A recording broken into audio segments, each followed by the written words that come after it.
انا تو میدونی که در دین محمد عرق نوشی حرامه؟ میدونی که در دین این محمد زیناکاری حرامه؟ میدونی که در دین محمد قماربازی حرام؟ گوه که راستی امر من به یک جا رسیده. دیگر گفت که راستی انا دیگر ما را چی و با زینا سر کار گرفتن چی؟ که مای بگوی عرق بگویم نوشیدیم بس گفت با جان زدیم اکر.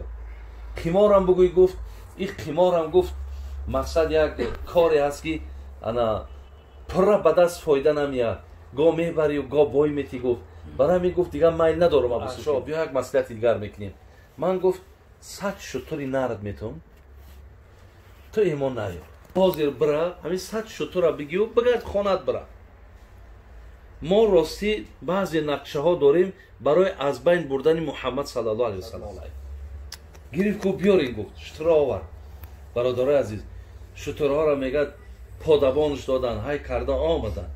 همون قریبیه که میگه منزلش رسیدن که بالای همون شترش دا میگه یک کم تا یک لحظه خوش بود. همین اعشاره همون حالتی میگه خواب بردن دا میگه ای تار شتر آمدن تا به گردن زد در زمین، بر زمین زد میگه در همونجا جانش برآمد. آن راه راستی را که به پیامبرها، به اولیاء الله ها، به شهیدها تو وقتی انعام کردی، همون راه را راهی ما گردان. راهی که در او رضاگی تای، ببین راهی که در او خوشبختی ما های، راهی که ما را برده مقصد به راحت جنت برده میرساند. این دعا را گفت بچم یکم دعات همین. شما هم برادرای عزیز اگر ما کو با زبان پیامبر دعا کنیم با بهترین است. اللهم الهمنی رشدی، خدایا ما را در راه درست، راه نیک، راه با سعادت هدایت کن. و دویم چی برادر عزیز؟ و اعیذنی من شر نفسی، خدایا به سوی تو از بدی نفس پناه طلب میکنم. برادرای عزیز دو چیزی بسیار مهمه. یکم خدایا بر من نعمت هدایت نصیب گردان. ولی دونا در سخنرانیش گفت میگه ان الله یعطی المال من یحب و من لا یحب. میگه خداوند مال به هر کسی که خواه میده. ولی در بین ما مال چیزی عزیز شده، مال آدم معتبر کرده برادر عزیز. لیکن پیامبر نازنین میگه خداوند بر هر کی خواه مال میته، خواه دشمن شای خواه دوست شای. ولکن یؤتی ایمان الی من یحب. لیکن خداوند توفیق برادران، لیکن ترسی خود چه میگه نمیتون مگر بنده عزیز من.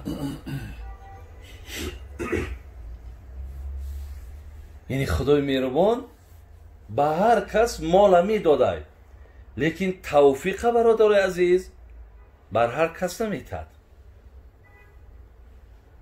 از این لحاظ پناه طلب میکنیم به سوی تو از چی؟ از بدی نفس. از بدی نفس.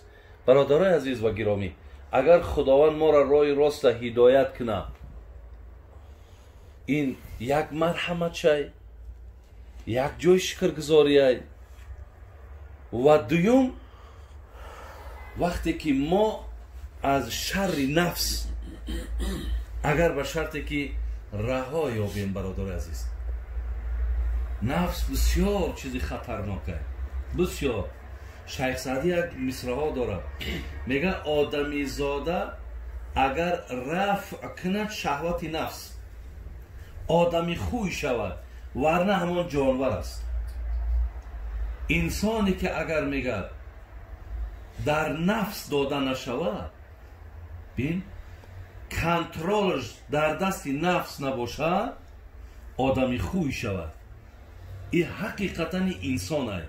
و الا اگر با پرگی خشد در نفس تسلیم کنه، لجام در دست نفس بته، این خدمتگاری نفس شود، ورنه همون چو جانور است. یک چارپای میگه انسان نیست.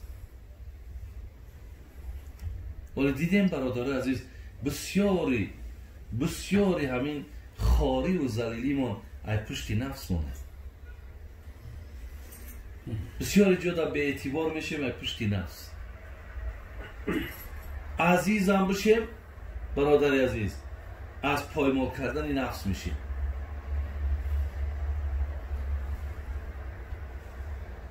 پیامبر با دعا کردگی ای میگه اللهم آتی نفسی تقواها و زکیها انت خیر من زکاها انت ولیها و مولاها.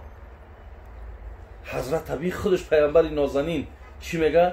اللهم آتی نفسی تقواها، این نفسی که مرا داده، این گرگی که در درون ما گذاشته، خدایا ایرا تقواش بده، ایرا با تقوا که، ایرا پرهیزکار که، ایرا خدا ترس که. و زکیها، خدایا این نفسی مرا داده ایرا پاکش که، پاک نگهش بدار. انت ولیها و مولاها، خوجاین ای تویی، سردار ای تویی. برای خداوند حتی برای نفسش که از نفس که مثال ترس داشت گفت ایرا تقواش بده، ایرا پاکش که. ولی ما آیت هم داریم در قرآن اعوذ بالله من الشیطان الرجیم قد افلح من زکاها و قد خاب من دساها. بین الله مهربان میگه افلح به معنای چی؟ رستگار شی، نجات یافت. کی؟ آدمی که نفسش پاک نگه داشت. خار و ذلیل شد کی؟ نفری که در نفس داده شد. برای همین این برادر عزیز خیلی و خیلی مهمه. در انسان سه نفس است. در قرآن در گرد سه نفس میره صحبت. یکم نفس مطمئنه، دیگرش نفس لوامه، سیم برادر عزیز نفس مطمئنه است، لوامه است و اماره هست. سه نفس است.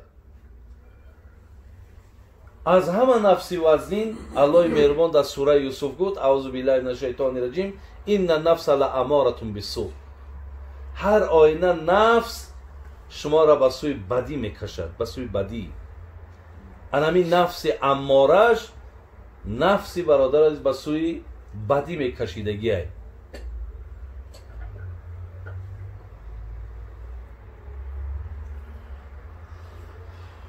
یک قصه را من برای شما میارم درباره نفس، بعدا انشاءالله میبینیم. یک نفری بود برادر عزیز با یک شاعر بگیم، سیاه شاعر مشهور بود به نام اعشا و اصل نام ای میمون ابن قیس بود. یه زمان بنی قیس بود. بسیار شاعر مشهور بود در عرب. در زمانهای پیامبر برادر عزیز ای در شهر یمامه زندگی میکرد. حالی نفس بیننده که میگه وقتی که در دلش محبت پیامبر پیدا شد، بسیار یک ایجادیاتی زیبا کرد در وصف پیامبر و مقصد پیچانده در سونککش گرفته، راست خواست با پیش پیامبر بیا ایمان بیاره. مکه آمد. در اثنای راه میگه آوازه همه جا را گرفت که اعشا برای ایمان آوردن پیش محمد آمده است. همه میشناختن او را. مشرکای مکه در وقتی که گپ رسید اولی تا مکه نادر آمده بسیار همشون بگیم یک ناراحتی فرا گرفت که اگر اعشا ایمان بیارد این قدر شاگرده که ای داره همش ایمان میاره، این دشمنی ما دیگر چی معنی داره؟ بعد او زمان میگه ابو سفیان ولی ایمان نیاورده بود. آمد میگه صدی راهش گرفت و گفت اعشا کجا میره؟ گفت میرم اکا. گفت ایمان میارم بر محمد. گفت راستی یک ایجادیاتی خوبم کردم در حقش، ایرا میرم میخوانم ایمان میارم.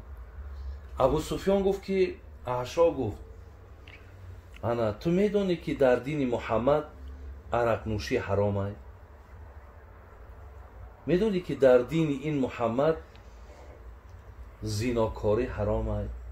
میدونی که در دین محمد قماربازی حرامه؟ او وقت مردم برادران علی خصوص مردم عرب به مینوشی، به زنکبازی، به قمار، اینها مقصد یگان گویا همه آسودگی و راحتشون همین بود. بعد گفت میدونم. گفت من میدونم که اینها در دین محمد حرامه. بعد گفت چیکار میکنی خواه؟ گفت که راستی امر من به یک جا رسیده. دیگر گفت که راستی انا دیگر ما را چی و با زینا سر کار گرفتن چی؟ که مای بگوی عرق بگویم نوشیدیم بسه. گفت با جان زدیم اکر.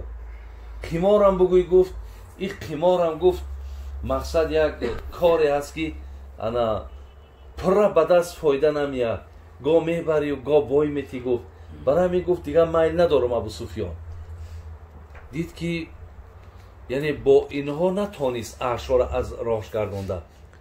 بعد از راه نفس را آمد. بعد گفت اعشا بیا یک مصلحت دیگر میکنیم. من گفت 100 شتری نرد میتونم، تو ایمان نیار، تو حاضر برا همین 100 شتر را بگی و بگرد خانت برا.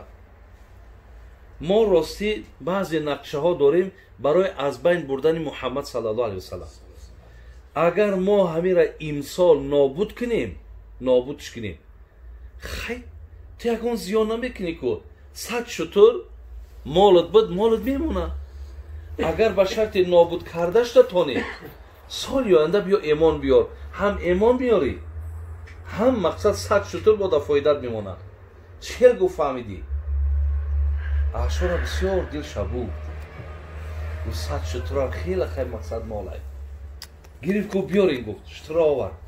برادرای عزیز شترها را میگه پادبانش دادن، های کرده آمدن. همون قریبیه که میگه منزلش رسیدن که بالای همون شترش دا میگه یک کم تا یک لحظه خوش بود.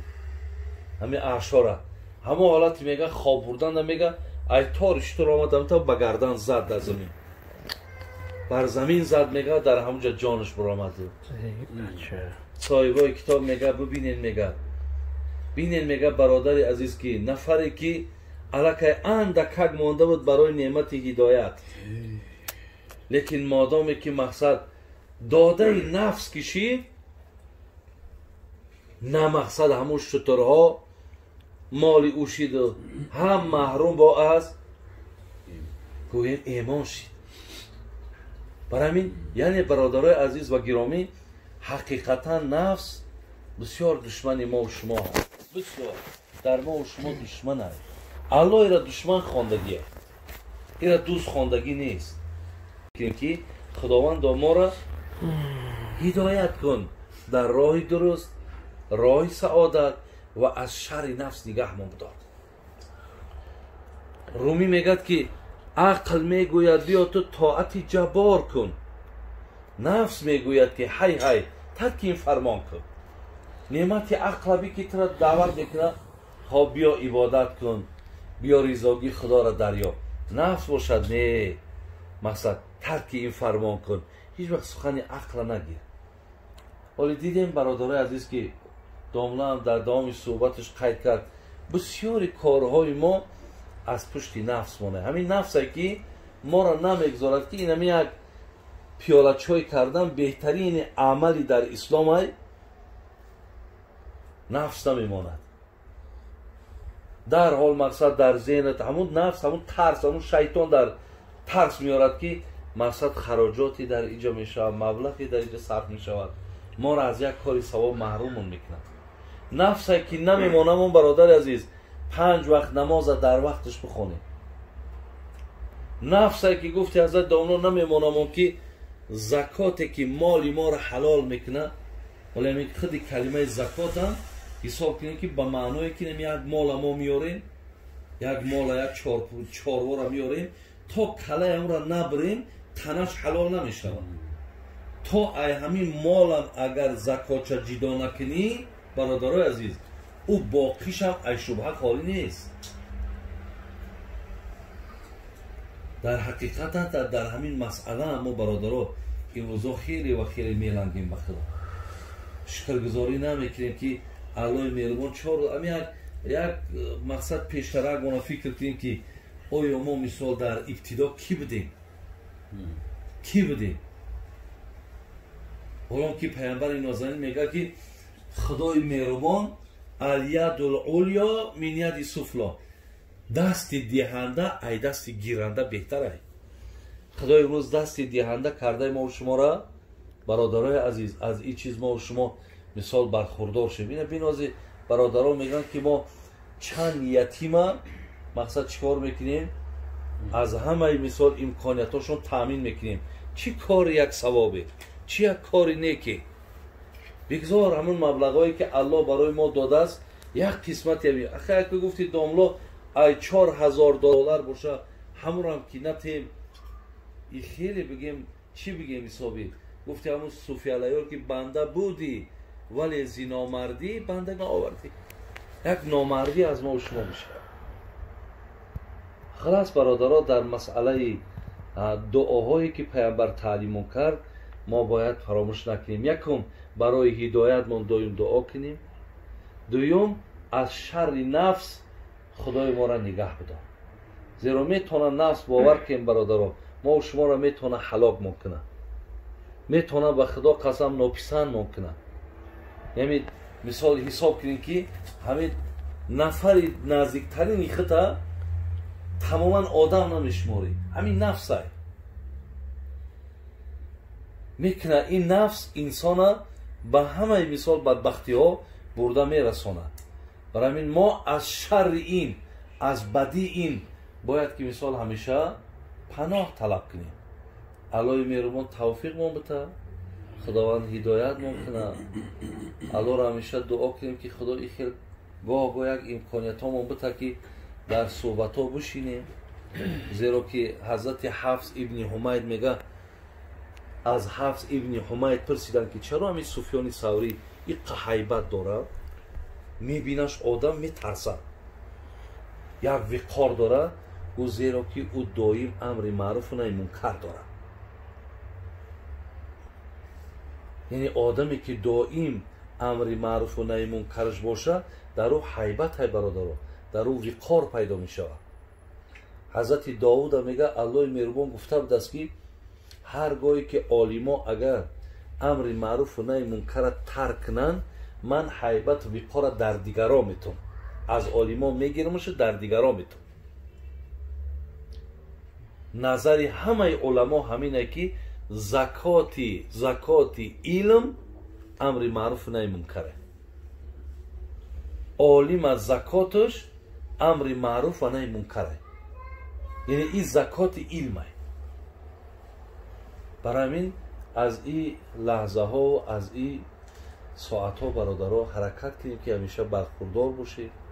خداوند از طریق پند نصیحت ها دور نگیریم. برای که تا چندی آدم دور میشه دیگر باور کنیم دیگر بندگی هم به یادت نمیزنم.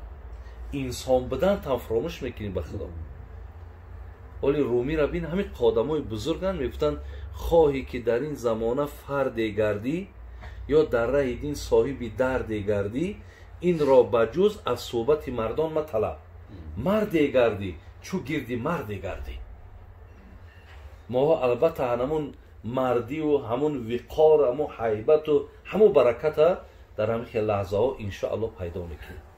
الله بازم ایمانمون کامل کنه، خاتممون بخیر کنه. بازم گذشتگانی همه ما و شما را رحمت و مغفرت کنه.